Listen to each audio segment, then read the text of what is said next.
अस्सलाम वालेकुम स्टूडेंट्स। जी तो स्टूडेंट्स एक्सरसाइज 4.1 हम कर रहे हैं जिसका क्वेश्चन नंबर 1 और 2 लास्ट टाइम हमने सॉल्व किया था। अभी क्वेश्चन नंबर 3 देखेंगे। जैसे देखिए हमने लास्ट लेक्चर में पढ़ा था कि हम कॉमन कैसे लेते हैं और मिड टर्म ब्रेकिंग कैसे करते हैं। एग्जैक्ट सेम काम करना है। मैं दोबारा एक्सप्लेन करूँगा इंशाल्लाह इसमें, लेकिन किसी बच्चे ने अगर नहीं लेक्चर वो देखा तो वो कोशिश करे कि पहला क्वेश्चन ज़रूर उसमें से समझे कि कॉमन कैसे लेते हैं। ठीक है, आप देखें फैक्टराइज। अब इसमें है फिर से फैक्टराइज करना है और जितने भी क्वेश्चंस हैं उनमें देखिए एक वैल्यू एक्स की स्केयर है और एक सिंगल एक्स है और एक कांस्टेंट है। ये मैंने पिछले लेक्चर में भी बताया था कि हमारे पास जब तीन वैल्यूज इस तरह आती हैं कि एक स्केयर हो, एक सिंगल टर्म हो और एक कांस्टेंट हो, यानी सिंगल टर्म वो हो जो वेरिएबल हो जिसके ऊपर पावर 1 हो, तो हम क्या करते हैं, मिड टर्म ब्रेकिंग करते हैं। और वो कैसे करते हैं मैं अगेन जो है वो सिखा रहा हूँ। देखिए अब देखिए इसका पार्ट 1 था क्वेश्चन नंबर 3 का। अब देखिए यहाँ पे लिखा है एक्स का स्केयर माइनस एक्स माइनस 12। अब हमने क्या करना होता है कि एक्स के स्केयर के साथ जो भी वैल्यू हो, यहाँ पे 1 है तो 1 को लास्ट वाली से मल्टीप्लाई करवा देना है। तो 1 को 12 से करेंगे माइनस के 12 से, तो माइनस 12 आंसर आ जाएगा और इक्वल टू का साइन नीचे भी लगाएंगे। और जो यहाँ पे मिड में वैल्यू है वो क्या है, 1, माइनस का 1 है तो हम माइनस का 1 लिख देंगे।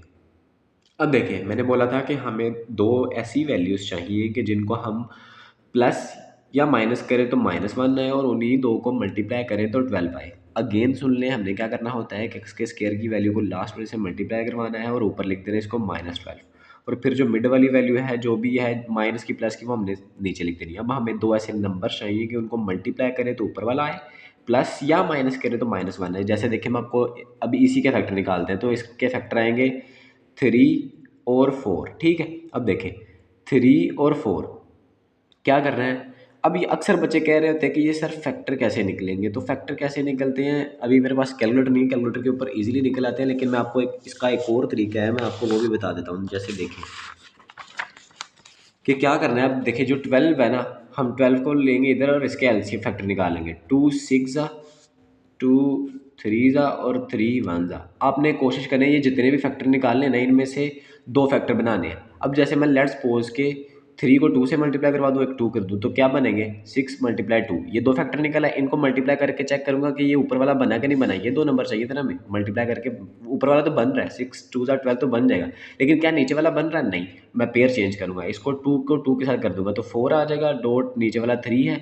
अब 4 को 3 से मल्टीप्लाई करो तो ऊपर वाला फिर बन रहा है 12, लेकिन क्या 4 में से 1 माइनस करो या प्लस करो तो 1 आ रहा है। अब देखें इस तरह मिलते हैं हमें फैक्टर। ठीक है, अब देखें क्या करना है जी, हमारे पास फैक्टर मिल गया। 3 को 4 से मल्टीप्लाई करो तो 12 आ जाएगा और 3 में से 4 माइनस करो तो, सॉरी 4 में से 3 माइनस करो तो 1 आ जाएगा। अब देखिए हमने साइन डिसाइड करना है कि दोनों के साथ साइन क्या आएगा।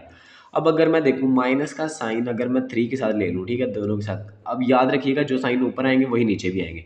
3 4 ज़ा 12 प्लस माइनस माइनस हो जाएगा, हमारा ऊपर वाला गुड है, क्या नीचे वाला सही है। अब देखिए ये प्लस माइनस माइनस होगा लेकिन साइन बड़ी वैल्यू का आएगा। आपने ना एक चीज़ ये भी क्लियर कर लें कि जब मल्टीप्लिकेशन होती है तो साइंस मल्टीप्लाई होते हैं, यानी 3 4 ज़ा 12 प्लस माइनस माइनस तो माइनस ही लिखेंगे। लेकिन जब प्लस माइनस होते हैं हमने साइन मल्टीप्लाई करने हैं, प्लस माइनस माइनस माइनस होगा लेकिन साइन बड़ी वैल्यू का आएगा। ये इन दोनों में मेन डिफरेंस है, ये आपने याद रखना है। ठीक है, अब देखें प्लस माइनस माइनस होगा, साइन बड़ी वैल्यू का प्लस का आएगा, तो ये तो यहाँ पे गलत हो गया, तो हम चेंज करेंगे, इसके साथ प्लस कर देते हैं, इसके साथ माइनस कर देते हैं। आप देखते हैं 3 4 ज़ा 12 प्लस माइनस माइनस, ऊपर वाला अभी भी ओके है, क्या नीचे वाला ओके है, प्लस माइनस माइनस होगा लेकिन साइन बड़ी वैल्यू का आएगा माइनस का, तो -1 आ जाएगा। ये फैक्टर हमारे सही है, अगर हम इसके साथ माइनस लगा देंगे तो बाद में आगे जाके क्वेश्चन नहीं होगा। ठीक है, तो इस चीज़ को ध्यान से करना है। अब देखें इसमें क्या था, मैंने बोला था फर्स्ट और लास्ट वाली value as it is square और -12 एज इट इज़, और ये जो दो वैल्यूज़ निकाली हैं इन दोनों को पुट कर देंगे। प्लस का 3 और साथ ये वेरिएबल और माइनस का 4 और ये वेरिएबल एक्स जो भी यहाँ पे लिखा होगा मिड में। ठीक है, अब देखें इन दोनों के साथ ये लगा देना। अब पहली दो में से कॉमन ले ले और इन दोनों में से कॉमन ले ले। इनमें से पहली में से कॉमन ले तो क्या आएगा, देखें इधर एक्स है, एक्स को इन दोनों में एक्स है ना, इन दोनों में तो एक्स कॉमन आने का, पूरे क्वेश्चन से कंपैरिजन करें, इधर एक्स का स्केयर था यहाँ मतलब 2 टाइम था, तो एक एक्स बाहर आ गया, कितने एक्स बच गए, एक एक्स बच गया। प्लस का साइन यहाँ से एक्स बाहर चला गया, सिर्फ 3 बच गया। माइनस का साइन, ये माइनस था, माइनस का साइन आ जाएगा, माइनस कॉमन आ जाएगा। और 4 और 12 लिखा हुआ, इधर एक्स है इधर नहीं है, तो 4 कॉमन आ जाएगा, इधर बच गया सिर्फ एक्स। माइनस का साइन चेंज हो जाएगा, ये वाला माइनस, क्यों, क्योंकि बाहर माइनस कॉमन आ गया तो वो प्लस हो जाएगा। 4 को किससे मल्टीप्लाई करेंगे, 12/3 से। तो अब देखें इनमें से कॉमन क्या है, x + 3 और x + 3 कॉमन है, x+3 कॉमन आ गया। इसके अलावा ये x-4, तो x-4 बच गया था, ये हमने लिख दिया। ठीक है, तो उम्मीद करता हूँ सबको समझ आया होगा। फिर से मैं कह रहा हूँ कि अगर किसी बच्चे ने पहला लेक्चर नहीं देखा तो वो कोशिश करे पहले लेक्चर को सुन के ही इधर मूव करे, तो इंशाल्लाह ज़्यादा बेटर समझ में आएगा। ठीक है, अब देखिए इसका सेकंड पार्ट जो है उसको उसको सॉल्व करते हैं। इसमें क्या लिखा हुआ है, एक्स का स्केयर। अब देखें ये क्वेश्चन ना सेम है तकरीबन, यहाँ पे सिर्फ माइनस लिखा है और यहाँ पे प्लस लिखा है, ये डिफरेंस है। ठीक है, अब इसमें भी मेरे ख्याल में फैक्टर तो वही बनेंगे, हम निकाल के देख लेते हैं। देखें क्या करना है, हम फर्स्ट वाली वैल्यू को लास्ट वाली से मल्टीप्लाई कराएंगे तो क्या है, माइनस का 12 है, माइनस का 12, और मिड में क्या है, प्लस का 1। हमें ऐसे दो नंबर चाहिए कि मल्टीप्लाई करें तो क्या आए, ऊपर वाली वैल्यू आए, और हम प्लस या माइनस करें तो क्या आए, नीचे वाली वैल्यू आए। तो देखें इसको क्या करेंगे हम, 3 और 4 देख लेते हैं फिर से, 3 और 4, 3 और 4। अब मैं साइन जो है छोटी वाली वैल्यू के साथ लगा देता हूँ। ठीक है, छोटी वाली वैल्यू के साथ लगा देता हूँ। अब देखिए छोटे वाली वैल्यू के साथ लगाया हमने, और उसके बाद इसके साथ अब देखिए 3 4 12 प्लस माइनस माइनस आ जाएगा, और इसके बाद इधर नीचे प्लस माइनस माइनस साइन बड़ी वैल्यू को, क्योंकि हमें इधर प्लस चाहिए, तो हमारे यही फैक्टर होंगे। ठीक है, देखें वो जो चेंज था तो उसमें सिर्फ ये चेंज आया कि हमने छोटी के साथ प्लस लगाया था, तो इधर छोटी के साथ माइनस लगा देंगे। अब देखिए फर्स्ट वाली वैल्यू एज इट इज़, और -12 भी एज इट इज़। मिड में क्या आ जाएगा, माइनस का 3x और प्लस का 4x आ जाएगा। अब देखें इन दोनों का पेयर बना ले और इन दोनों का पेयर बना ले, इनमें से क्या कॉमन आ रहा है, x कॉमन आ रहा है, और इधर से एक x बच गया, माइनस का साइन x बाहर था, सिर्फ 3 बच गया, प्लस का साइन इधर से क्या कॉमन आ रहा है, 4 कॉमन आ रहा है। तो यहाँ पे देखिए 4 बाहर आ गया, सिर्फ x बच गया, माइनस का साइन 4 को किससे मल्टीप्लाई करेंगे, 12 आए, 4 3 था। ठीक है, तो देखिए अब क्या कॉमन है, अब एक ये वैल्यू एक ये वैल्यू, इन दोनों में से क्या कॉमन आ रहा है, x-3। इधर क्या बच गया, पूरी में सिर्फ x बच गया, प्लस का साइन इस पूरी में क्या बचा, 4 बच गया। तो बस यही हमारा आंसर है। अब देखिए यहाँ पे नीचे जो ये यहाँ पे खत्म हो रहा है, नीचे 4 पार्ट है। ठीक है, अब देखिए यहाँ पे इसका 3 पार्ट है, थर्ड वाला उसको करते हैं। इसमें क्या लिखा है जी कि x का स्केयर -6x+8। अब हमने इसके फैक्टर निकालने, देखे 1 को 8 से मल्टीप्लाई करेंगे तो क्या आ जाएगा, 8 ही आ जाएगा, और दरम्यान में क्या है, -6। अब हमें ऐसे फैक्टर चाहिए कि मल्टीप्लाई करें तो ऊपर वाला 8 आए और प्लस या माइनस करें तो -6 आए।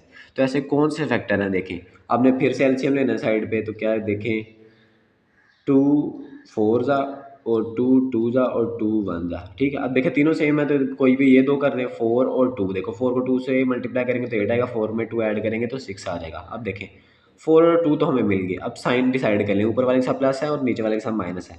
अब मैं ना, अब ऊपर इसके साथ माइनस लगा था, 4 2 ज़ा 8, तो नहीं ये तो माइनस आ जाएगा, मैं दोनों के साथ माइनस लगा देता हूँ। 4 2 ज़ा 8, माइनस माइनस प्लस, ऊपर वाला गुड है तो नीचे भी माइनस लगा देते हैं। माइनस माइनस प्लस होगा, साइन बड़ी वैल्यू का आएगा। ठीक है, तो माइनस का आ जाएगा, 4 के साथ है तो जाहिर सी बात है 6 भी आ जाएगा। देखिए प्लस करके माइनस माइनस प्लस होता है तो प्लस करेंगे, 4 2 6 हो जाएगा, और साइन किसका आएगा, बड़ी वैल्यू का। तो हमारे पास दोनों वैल्यूज़ क्या आएंगी, माइनस की आएंगी। ठीक है, अब देखें यहाँ पे मैं लिखूँगा फर्स्ट वाली वैल्यू एक्स का स्केयर और लास्ट वाली वैल्यू +8 एज इट इज़, और यहाँ पे जो हमारी वैल्यूज़ हैं क्या है, -4x और -2x पुट कर देंगे। अब देखिए यहाँ पे फर्स्ट वाली 2 वैल्यूज़ और ये लास्ट 2 वैल्यूज़, इन दोनों में से कॉमन आएगा। इन फर्स्ट 2 में से क्या कॉमन आ रहा है, x कॉमन आ रहा है। इधर सिर्फ एक x बच गया, माइनस का साइन x बाहर था, सिर्फ 4 बच गया, माइनस का साइन यहाँ से 2x+4 है तो 2 कॉमन आ जाएगा, और यहाँ पे x है, माइनस की वजह से अंदर का साइन चेंज होगा, -2 को किससे मल्टीप्लाई करेंगे, 8 आए 4 से। तो यहाँ पे देखिए क्या कॉमन आ रहा है, अब x-4 तो x-4 कॉमन आ गया, और इधर क्या बच गया, x-2 बच गया है। ठीक है, आपने देखिए इसको क्या करते हैं कि हमारे पास जो भी ब्रैकेट में होता है वो अलग से लिख देते हैं, और x-2 जो बाहर बाहर बचता है उसको अलग से लिख देते हैं। ठीक है, अब देखें इसका जो फोर्थ पार्ट है उसको मैंने ऑलरेडी सोल्व किया हुआ है, तो मैं आपको समझा देता हूँ। देखिए एक्स का स्केयर -x -56। अब हमें ऐसा करना है कि देखिए इक्वल टू करके -56 आए और दरम्यान में क्या, -x, ऐसे फैक्टर ढूंढने हैं हमने। तो वो लिखे हैं मैंने 8 और 7। ठीक है, 8 और 8, माइनस का 8 और प्लस का 7। 8 को 7 से मल्टीप्लाई करो 56 आता है, 8 में से 7 माइनस करो तो x आता है। प्लस माइनस कैसे लेके आना है और कैसे उनको मैनेज करना है वो मैंने पहले 3 क्वेश्चन में बहुत अच्छे से समझा दिए। ठीक है, अब देखें फिर से क्या करेंगे, इन दो वैल्यूज़ में से कॉमन और इन दो वैल्यूज़ में से कॉमन, यहाँ से x कॉमन आ गया, सिंगल x बच गया, माइनस का साइन x बाहर था, सिर्फ 8 बच गया, प्लस का साइन यहाँ से 7 आ गया, सिर्फ बच गया x, -7 को किससे मल्टीप्लाई करेंगे, 56 आए 8 से। अब देखिए x-8 कॉमन आ गया, x माइनस तो x+7 बच गया, तो वो हमने एज इट इज़ लिख दिया। अब देखें इसका जो नेक्स्ट पार्ट है उसमें क्या है, ये है नेक्स्ट पार्ट इसका 5 वाला। अब देखिए इसमें क्या है, एक्स का स्केयर -10x-24, ठीक है। तो इसमें क्या करेंगे हम, ये एक्स का स्केयर, अब देखें हम मल्टीप्लाई करेंगे फर्स्ट वाली वैल्यू को 24 से, तो क्या आएगा माइनस का 24, और मिड में क्या है, मिड में क्या है माइनस का 10। अब हमें ऐसी दो वैल्यू चाहिए कि मल्टीप्लाई करें तो -24 है, प्लस माइनस करें तो -10 है। ऑलरेडी लिखा हुआ है यहाँ पे कि -12 और +2, देखो 12 को 2 से मल्टीप्लाई करोगे तो 24 आ जाएगा, और प्लस माइनस माइनस करेंगे तो साइन बड़ी वैल्यू का माइनस का आएगा तो 10 आ जाएगा, ठीक है। आपने फैक्टर कैसे निकालने हैं, फिर से मैंने बताया है कि बताया था पीछे कि क्या नाम है, 24 का फैक्टर निकालने हैं और इनमें से दो दो पेयर करके निकाल लेना है, ठीक है आप लोगों ने। अब देखें, अब क्या करना है जी इसमें, कि हमने कॉमन ले लेना फर्स्ट टू वैल्यूज़ में से और इन टू का वैल्यूज़ में से कॉमन ले लेना हमने, ठीक है। यहाँ से क्या कॉमन आया, एक्स कॉमन आ गया, स्केयर था तो मतलब 2 टाइम है, एक एक्स बाहर आ गया, सिर्फ एक एक्स बच गया, माइनस का साइन, और यहाँ से एक्स बाहर आ गया और सिर्फ 12 बच गया, प्लस का साइन। यहाँ से देखिए क्या कॉमन आ रहा है, 2 कॉमन आ रहा था, सिर्फ एक्स बच गया, माइनस का साइन, 2 को किससे मल्टीप्लाई करेंगे, 24 है 12 से, तो यहाँ से क्या कॉमन आ रहा है, एक्स-12 कॉमन आ गया, बच क्या गया x+2, तो हमने एज इट इज़ लिख दिया। इसके बाद जो क्वेश्चन है वो देखें, वो है वाई। अब यहाँ पे पहले एक्स एक्स यूज़ हो रहा था, अब यहाँ पे वाई यूज़ कर दिया उसने, क्वेश्चन वैसे ही है। वाई का स्केयर +4y-12, क्या करना है हमने, मल्टीप्लाई करके -12 आना चाहिए और प्लस या माइनस करने से 4 आना चाहिए। तो वो 6 और 2 के फैक्टर हैं, 6 को 2 से मल्टीप्लाई करो 12 आता है, 6 में से 2 निकालो 4 आ जाएगा। फर्स्ट 2 में से कॉमन लेंगे तो यहाँ पे देखें एक्स को वाई कॉमन आ गया, यहाँ पे सिर्फ वाई बच गया, माइनस का साइन वाई बाहर था, सिर्फ 2 बच गया, प्लस का साइन यहाँ दोनों में से 6 कॉमन आ रहा है, 6 बाहर आ गया, सिर्फ वाई बच गया, माइनस का साइन 6 को किससे मल्टीप्लाई करेंगे 2 से, तो यहाँ पे क्या कॉमन आ रहा है, y-2 और y+6 आंसर आ जाएगा। अब देखें इसका जो नेक्स्ट पार्ट है उसमें भी सेम है, वाई का स्केयर +13 y+36। अब हमें ऐसे फैक्टर चाहिए कि मल्टीप्लाई करें तो 36 आए, प्लस माइनस करें तो 13 आए, ठीक है। आपने कोशिश करनी है कि स्टार्टिंग से ही लेक्चर सही से देखना है, मैंने स्टार्टिंग पर ही एक्सप्लेनेशन हर क्वेश्चन की अच्छे से दी है, ठीक है, ताकि आप लोगों को समझ आ जाए और अगले क्वेश्चन आप खुद कर सकें, ठीक है। यहाँ पे इसलिए मैं इतना एक्सप्लेन नहीं कर रहा।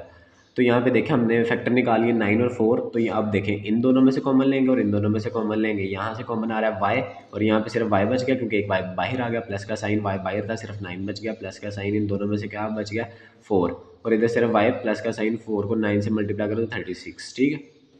देखें y+9 बाहर आ गया, और y+4 आ गया नीचे एज इट इज़। अब इसका लास्ट पार्ट है, इसमें लिखा है एक्स का स्केयर -x-2। अब देखें माइनस का, अब फर्स्ट वाली वैल्यू को लास्ट में मल्टीप्लाई करें तो -2, और दरम्यान में क्या -1, ऐसे फैक्टर चाहिए कि मल्टीप्लाई करें तो -2 आए, प्लस माइनस करें तो -1 आए। वो है -2 और 1, ठीक है। 2 को 1 से मल्टीप्लाई किया तो 2 आ गया, प्लस माइनस माइनस भी आ जाएगा, प्लस माइनस माइनस करेंगे साइन बड़ी वैल्यू का माइनस का तो -1 आ जाएगा। अब देखें फर्स्ट वाली value as it is, last वाली वैल्यू एज इट इज़, और इन दोनों को हमने क्या कर दिया, बीच में पुट कर दिया। अब इन दोनों में से कॉमन लेंगे, एक्स बाहर आ गया, सिर्फ एक एक्स बच गया, माइनस का साइन, यहाँ से एक्स बाहर कॉमन आ गया और 2 आ गया, प्लस का साइन, यहाँ से क्या करेंगे हम, कुछ भी कॉमन नहीं आ रहा, 1 कॉमन आ गया, ये x-2 एज इट इज़ आ गया। देखिए x-2 कॉमन आ जाएगा, x+1 बच गया, तो हमारा लास्ट पार्ट भी कंप्लीट हो गया। होप्स हो कि सब बच्चों को समझ में आया होगा। बहुत शुक्रिया, अल्लाह हाफिज़।